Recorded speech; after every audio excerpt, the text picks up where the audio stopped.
Indore crime branch ने ऐसे आरोपी को गिरफ्तार किया है जो प्रधानमंत्री आवास योजना के नाम से धोखाधड़ी करता था। आरोपी पर 10,000 रुपए का इनाम भी घोषित था। आरोपी गुजरात का रहने वाला है जिसने अलग अलग राज्यों में लाखों रुपए की धोखाधड़ी की है।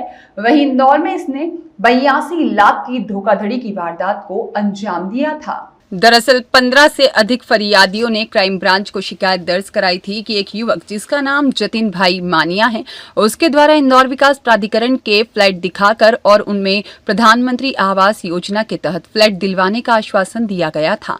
फरियादियों को झांसे में लेकर अलग अलग लोगों से लाखों रुपए ले लिए गए और समय रहते उन्हें फ्लैट भी नहीं दिलवाया, जिसके आधार पर क्राइम ब्रांच में इसकी शिकायत दर्ज कराई गई थी और मामले की क्राइम ब्रांच द्वारा जाँच की गई, जिसमें आरोपी की पहचान जतिन भाई के रूप में हुई जो कि गुजरात का रहने वाला है।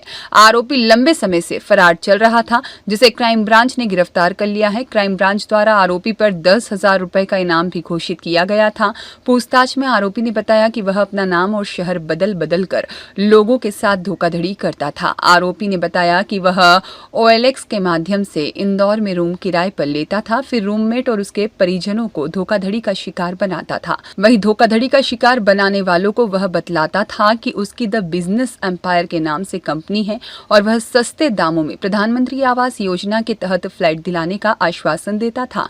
लोग उसके विश्वास में आकर उसे रुपए भी दे देते थे और उसके द्वारा सुपर कॉरिडोर अरावली परिसर भूरी टेकरी पर बन रहे प्रधानमंत्री आवास योजना के फ्लैट दिखाकर ठगी की वारदात को अंजाम दिया करता था।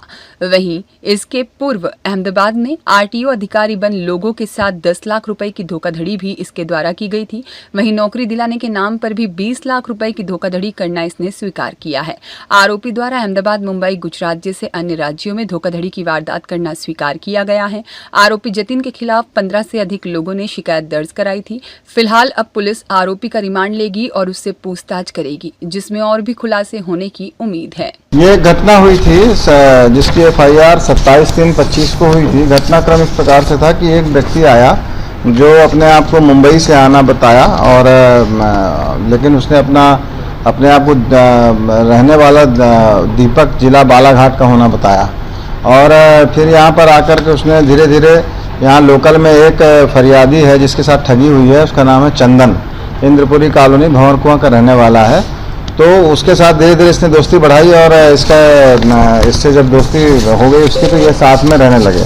साथ में रहने के बाद इन्होंने फिर एक सतपुड़ा ये इसने लड़के ने अपने जो रूम पार्टनर से चर्चा की और उनको बताया कि हम प्रधानमंत्री रोजगार योजना के तहत मैं आपको फ्लैट दिलवा सकता हूँ और उसके लिए इसने इस लड़के को सतपुड़ा परिसर, सुपर कॉरिडोर और अरावली परिसर भूरी टेकरी यहाँ पे प्रधानमंत्री आवास योजना के कुछ फ्लैट इसने दिखाए और जब फ्लैट दिखाया तो इसके बाद में इसने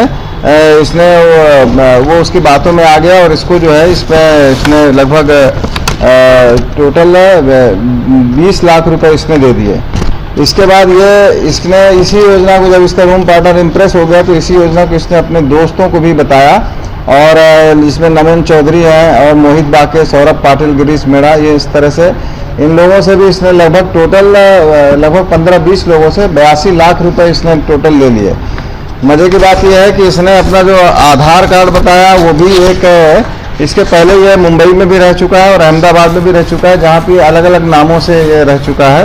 और मुंबई में वो जिस रूम पार्टनर के साथ रहता था उसी रूम पार्टनर का आधार कार्ड उसने अपने पास रख लिया था और उस आधार कार्ड के आधार पर उसने अपना नाम दीपक तुरकर बताया था।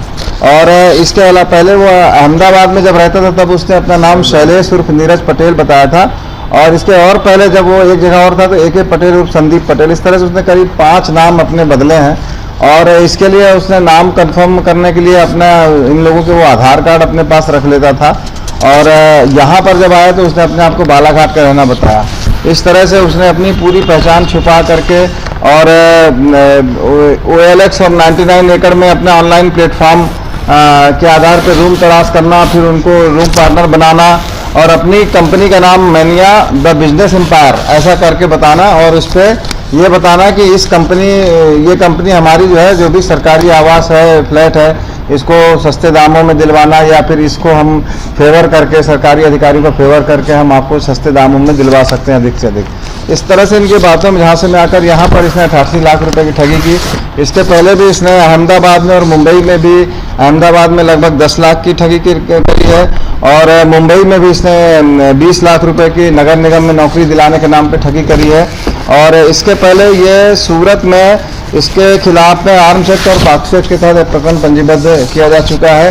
कई इन दोनों जो सूरत और मुंबई है, इनकी पुलिस भी इनको लगातार तलाश कर रही थी, क्योंकि इसकी पहचान नहीं थी, इसने कोई अपनी आइडेंटिटी नहीं छोड़ी थी, इसलिए इसको काफ़ी मशक्क़त के बाद और टेक्निकल डेटा के आधार पर इसको सूरत से उठाया गया है और अब इससे कब्जे में लेकर के इसको विस्तृत पूछताछ की जा रही है। इसने जो पैसे 88 लाख रुपए लोगों के लिए वो कहाँ खर्च किए हैं, इसके संबंध में पुलिस रिमांड लेकर के विस्तृत पूछताछ की जा रही है।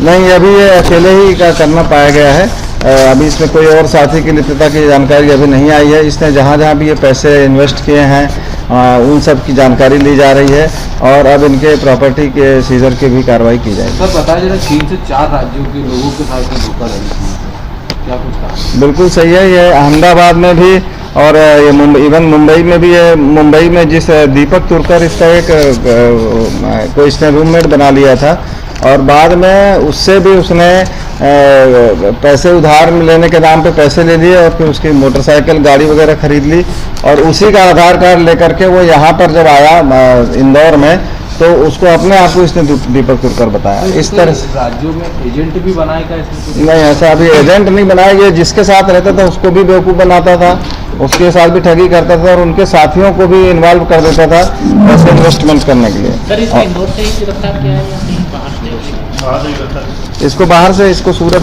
से उठा करके ले गया। कितने फरियादी हैं? उसमें अभी 15 से 20 फरियादी अभी इंदौर के हैं जिन लोगों के साथ इसने ठगी करी है। ब्यूरो रिपोर्ट, सत्याग्रह न्यूज, मध्य प्रदेश।